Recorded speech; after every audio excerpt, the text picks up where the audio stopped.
Terima kasih Anda masih bersama kami di iNews Pagi. Pemirsa, di Ambon, Maluku, puluhan orang mengadang dan mengambil paksa jenazah pasien positif corona dari ambulans. Petugas medis tidak berdaya menghalau massa.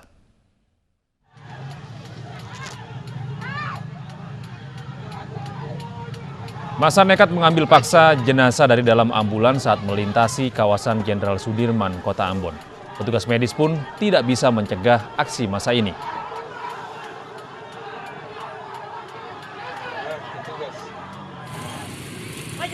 Setelah mengambil paksa, massa bahkan membuang peti jenazah.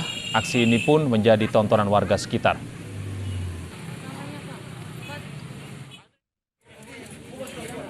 Sebelumnya, keluarga salah satu warga desa Walu, Maluku Tengah menolak pasien dimakamkan dengan protokol COVID-19. Pasien tersebut semula menderita tumor dan terinfeksi virus corona. Namun setelah mendapat pemahaman dari Sekda dan Kapolres Maluku, pihak keluarga akhirnya merelakan pemakaman jenazah kerabatnya dengan protokol untuk pasien COVID di kawasan Warasia, Batu Merah, Kota Ambon.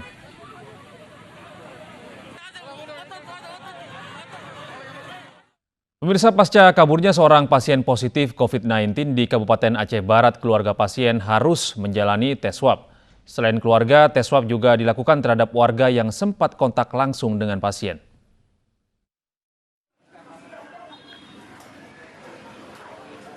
Tim medis gugus tugas percepatan penanganan COVID-19 Kabupaten Aceh Barat Aceh terpaksa melakukan tes swab terhadap 14 warga yang sempat berhubungan langsung dengan seorang pasien positif COVID-19.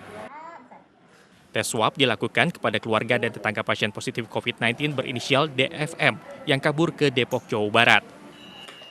Pasien sebelumnya kabur dari pengawasan tim gugus tugas COVID-19 Aceh Barat saat akan dijemput petugas setelah hasil swabnya dinyatakan positif COVID-19. Tim gugus tugas percepatan penanganan COVID-19 Kabupaten Aceh Barat juga melacak ruang gerak pasien saat berada di Aceh Barat. Diperkirakan jumlah warga yang dites swab akan bertambah sebab pasien berada di Aceh Barat selama 3 bulan dalam kondisi positif COVID-19. DFM kan warga Depok itu tinggal ataupun bertempat di Jumdin itu tinggal bersama keluarga, terutama orang tuanya. Jadi otomatis orang tua menjadi sasaran kita untuk kita tracking.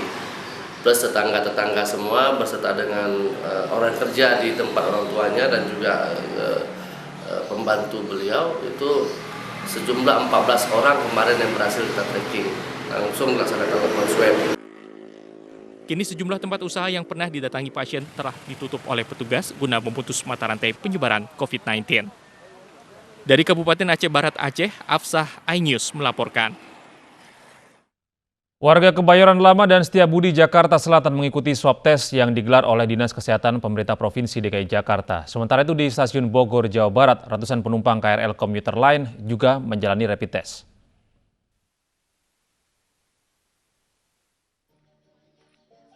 Dinas Kesehatan Provinsi DKI Jakarta menggelar swab tes di Kebayoran, Jakarta Selatan. Pemeriksaan mulai dilakukan pada Jumat pagi di Gelanggang Remaja Kebayoran Lama, Jakarta Selatan. Dengan menggunakan APD lengkap, satu persatu petugas memeriksa warga. Puskesmas ya sejak tanggal 4 Juni yang lalu sampai dengan tanggal 30 Juni ini akan melaksanakan baik rapid maupun swab ya, baik di lingkungan warga maupun di pasar-pasar. Dan pada hari ini dilaksanakan di RW 10 dan 11 Kelurahan Kebayoran Lama Utara. Selain di Kebayoran Lama, Jakarta Selatan, swab tes juga digelar di Kecamatan Setiabudi, Jakarta. Sebanyak 850 warga Kecamatan Setiabudi diperiksa petugas dengan alat pelindung diri lengkap. Di lokasi ini, pemeriksaan telah berlangsung yang ke-15 kalinya oleh Puskesmas Kecamatan Setiabudi. Jadi memang sesuai dengan arahan dari Pak Gubernur, Pak Anies, bahwa dalam PSBB masa transisi ini pemeriksaan untuk masyarakat harus lebih gencar, jadi untuk rapid dan swab-nya, sehingga memang dicanangkan sampai 30 Juni 2020 dilakukan pemeriksaan secara intensif, baik rapid tes massal maupun swab massal di seluruh kecamatan yang ada di Provinsi DKI Jakarta. Dengan adanya pemeriksaan swab secara gratis ini, diharapkan masyarakat terdorong untuk ikut memutus mata rantai persebaran COVID-19 di Jakarta.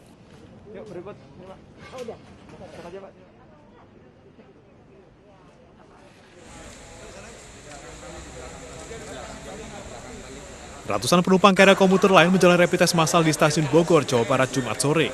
Rapid test yang digelar gugus tugas COVID-19 Jawa Barat ini ditinjau langsung oleh Gubernur Jawa Barat Ridwan Kamil dan Wali Kota Bogor Bima Arya. Keluar daerah kemana pasti dibutuhkan ya, kalau Bapak sering keluar daerah itu ya. Pak, juga buat ngecek kesehatan kita juga kan. dari pelayanan rapid test yang dilaksanakan oleh tim udah bagus ya. Rapid test dilakukan kepada para penumpang karena stasiun merupakan salah satu lokasi yang dianggap rawan persebaran COVID-19. Rapid test nantinya akan dilanjutkan dengan swab test jika ditemukan ada penumpang yang berstatus reaktif COVID-19. Dari Bogor, Jawa Barat, Furqon Munawar, iNews melaporkan. Balai Teknik Kesehatan Lingkungan dan Pengendalian Penyakit Kelas 1 Medan melaksanakan swab tes keliling di sejumlah lokasi di Kota Medan, Sumatera Utara. Hasilnya, 33 orang dinyatakan positif COVID-19.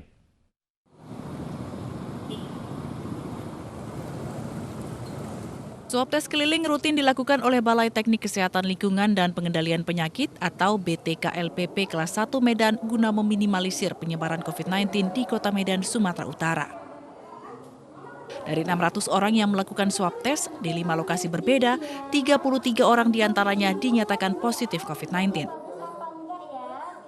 33 orang ini sebelumnya sudah melakukan isolasi mandiri maupun di rumah sakit yang direkomendasikan oleh gugus tugas COVID-19.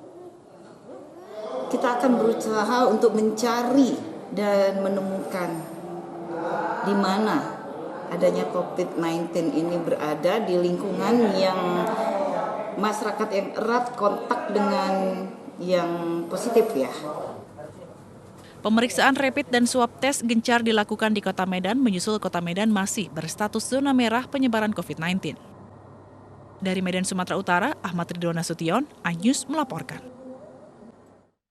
Tim gugus tugas penanggulangan COVID-19 melakukan rapid test kepada 99 pengungsi Rohingya di bekas kantor imigrasi Lok Sumawe, Aceh Utara, Kamis lalu.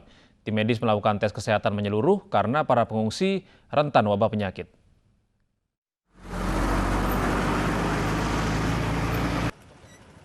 Puluhan pengungsi Rohingya yang tiba di perairan Aceh Utara Kamis lalu menjalani rapid test di bekas kantor imigrasi Blangmangat Lok Sumawe. Rapid test dilakukan oleh tim gugus tugas penanggulangan COVID-19. Mereka sempat kesulitan berkomunikasi dengan para pengungsi, namun proses rapid test dapat berjalan baik. Pemeriksaan dilakukan sesuai kelompok usia. Bagi pengungsi anak-anak, rapid test dilakukan dengan didampingi oleh orang tua masing-masing. Kita yang bahwa itu terlepas dari gejala virus COVID-19. Untuk memastikan yang bahwa kita rapid pada malam ini, dan apabila nanti ada yang positif, tapi kita harapkan ya semuanya negatif. Tapi kalau ada positif baru kita nanti karantinakan mandiri pada mereka di tempat ini juga. Setelah didata ulang, jumlah total pengungsi Rohingya yang tiba di Aceh sebanyak 99 orang. Hasil rapid test menunjukkan para pengungsi negatif corona. Selain rapid test, pemeriksaan kesehatan secara umum turut dilakukan, termasuk perawatan khusus di penampungan sementara di kantor imigrasi. Dari Aceh Utara, Muhammad Jafar, iNews melaporkan.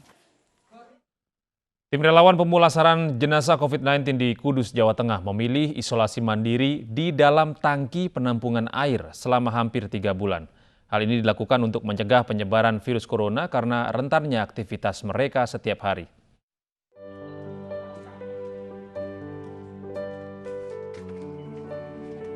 Sudah hampir 3 bulan terakhir ini, tim relawan pemulasaraan jenazah COVID-19 yang dibentuk Badan Penanggulangan Bencana Daerah Kudus, Jawa Tengah mengisolasi diri di kantor BPBD. Meski disediakan aula di kantor BPBD untuk beristirahat, sejumlah relawan memilih tinggal di tempat penampungan air yang kosong. Selain untuk tetap menjaga jarak antar sesama anggota tim, ini mereka lakukan karena sadar aktivitasnya sangat rentan terpapar virus corona. Karena nyaman, aman, tidak terlalu bising. Terus hubungan dengan keluarga gimana, Mas? Kalau hubungan dengan keluarga, lewat video call saja sih. Selain itu, tim relawan mengisolasi diri mandiri di kantor BPBD untuk memberikan rasa aman pada keluarga di rumah yang sudah tidak pernah ditemui sejak mulai bertugas di masa pandemi COVID-19. Sudah puluhan jenazah baik positif COVID-19 maupun pasien dalam pengawasan yang pemakaman ditangani oleh tim relawan yang bekerja tanpa mendapat bayaran ini. Dari Kudus, Jawa Tengah, Nur Hoirudin, iNews melaporkan. Pemerintah Provinsi DKI Jakarta memutuskan meniadakan kembali kegiatan Hari Bebas Kendaraan Bermotor di Jalan Sudirman Tamrin menyusul ramainya kritik saat CFD akhir pekan lalu. CFD hanya diberlakukan di 32 kawasan di 5 wilayah ibu kota.